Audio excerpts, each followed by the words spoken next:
If you live in Vancouver and want to drive, there are 3 stages to getting your license: learners, novice, and full.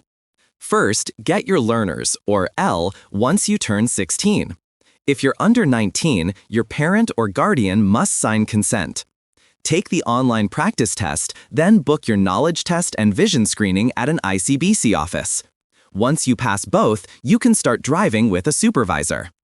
After at least 1 year of supervised driving, you can apply for your novice, or N. Book and pass the Class 7 road test. With your N, you can drive alone, but must follow strict rules. No alcohol, no drugs, and no phone use at all. Finally, after 24 months of safe driving with your N, you can apply for your full license. If you completed an approved driving course, you might qualify after 18 months. Pass the Class 5 road test to get your full license and drive without restrictions. That's how to get your driver's license in Vancouver.